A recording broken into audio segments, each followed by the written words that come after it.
L'anxiété, quelque chose qui habite dans beaucoup de personnes et de plus en plus. Le rythme de la vie va vraiment de plus en plus vite, les exigences de plus en plus grandes, puis malheureusement, notre corps réagit de plus en plus sans contrôle. C'est normal, c'est un phénomène qui existe, puis il faut apprendre à vivre avec. Je suis qui, moi? Moi, je m'appelle Annie. Je suis éducatrice spécialisée depuis plus de 15 ans. J'ai travaillé dans les écoles, j'ai travaillé dans les centres jeunesse. J'ai accompagné tellement de personnes qui souffraient d'anxiété. Puis, je voulais vous partager quelque chose que j'utilise régulièrement et qui aide énormément les gens que j'ai accompagnés. La technique que je veux vous montrer, c'est vraiment la technique 5, 4, 3, 2, 1. Probablement que des gens l'utilisent, des gens la connaissent, puis d'autres gens ne savent pas du tout de quoi que je parle. Donc, dans le fond, la technique 5, 4, 3, 2, 1, c'est pour te faire oublier l'émotion que tu penses en forçant ton cerveau à penser à autre chose. Souvent, les gens, quand ils font de l'anxiété, vont aller boire un verre d'eau. Ça l'aide, mais c'est pas assez long pour réussir à faire passer la crise d'anxiété.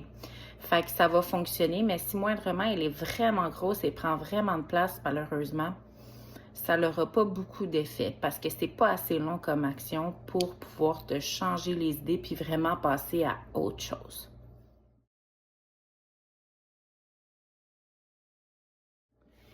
Mon but aujourd'hui, c'est de la faire avec vous puis vraiment vous démontrer qu'est-ce qu'on peut faire ou comment qu'on peut l'adapter. En ce moment, je suis dans ma cuisine, fais pas grand-chose, je vis une anxiété, des choses qui arrivent. Qu'est-ce qu'on peut faire? Je file vraiment pas. J'ai de la misère à respirer. Il faut que je m'aide mon mental à penser à quelque chose d'autre. Donc ça, c'est vraiment difficile. Mais il faut vraiment que se centrer sur soi puis vraiment se concentrer sur chacune des étapes. Dans le fond, les étapes commencent à 5 et vont jusqu'à 1. Donc la première chose à faire est, dans le fond, d'observer 5 choses. Toujours des choses différentes. Tu pourrais pas me dire, admettons, j'observe le camion rouge, c'est mon numéro 1, puis qu'on répète ça 4 fois. Il faut vraiment essayer de focusser sur des choses différentes. Donc, dans le fond, je pourrais focusser sur le camion rouge, le cadre, mes rideaux, mon micro-ondes, ma poubelle, mes lunettes. Voilà, je pense que j'en ai même dit plus que 5. L'étape d'après, c'est d'écouter 4 sons. J'avais le son de ma voix. Déjà, à la base, c'est un son. J'entends mon réfrigérateur. Mon chat qui marche sur le sol. Puis mes battements de cœur. L'autre étape est d'identifier 3 choses qu'on peut toucher. Je peux toucher mon chandail. Je pourrais pas dire, là, je touche encore mon chandail. Non, trouve autre chose que ton chandail. Je touche mes cheveux. OK. Je touche mes lunettes. Ensuite, c'est essayer de sentir 2 odeurs différentes.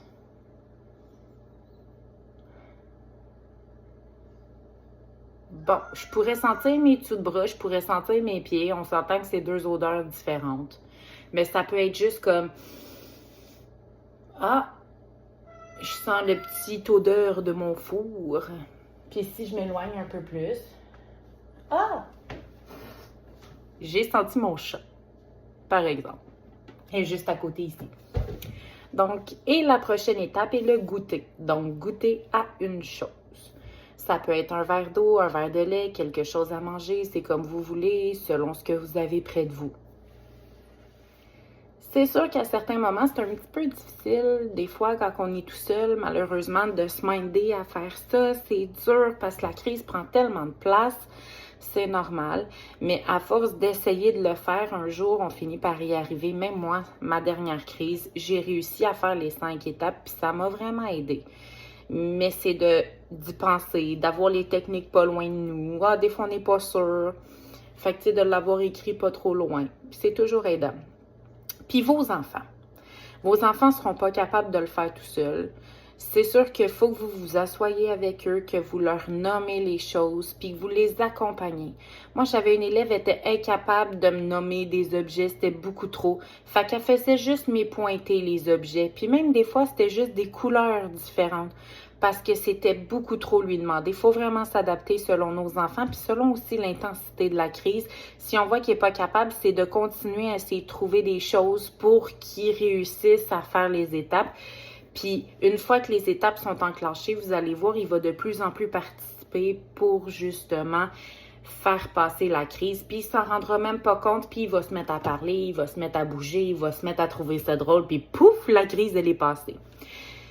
C'est super aidant pour l'anxiété, mais quand votre enfant est en colère aussi, parce que des fois, là, il y a des enfants, surtout pour les troubles oppositionnels, sont dans leur crise, sont dans leur phase, je suis fâchée, j'ai pas envie, puis mon but, c'est juste de te faire fâcher aussi.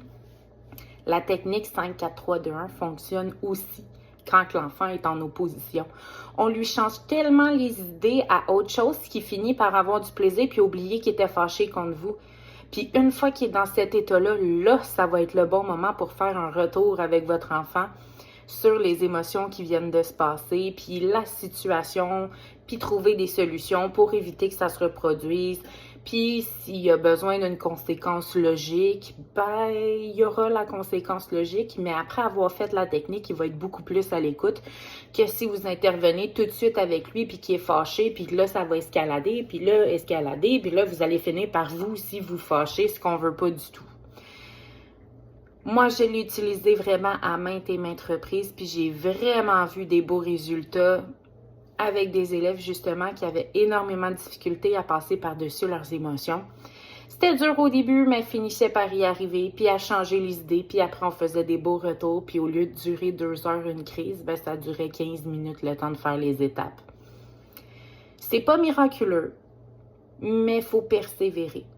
Et plus que vous allez persévérer, mieux ça va aller. Puis plus vite les crises vont passer. Ça va passer de 2 heures à peut-être 30 minutes, à peut-être 5 minutes. Puis à un moment donné, ça va prendre 1 ou 2 minutes. Puis oups, à un moment donné, ça peut revenir à 15-20 minutes. Ça se peut. Hein, l'humain est comme ça, puis on ne peut pas le prévoir. C'est une petite boîte à surprise. Mais gardez-le près de vous. Moi, ça m'a vraiment beaucoup aidé, autant pour moi, autant pour les enfants que j'ai accompagnés, puis même des parents au téléphone quand ils étaient vraiment fâchés. Ça peut arriver. Puis savez-vous quoi? Ça fonctionne. Faut juste pas lâcher. Faut juste pas lâcher. Fait que si vous avez besoin de d'autres trucs, conseils et astuces, suivez mes vidéos. Bonne journée, là!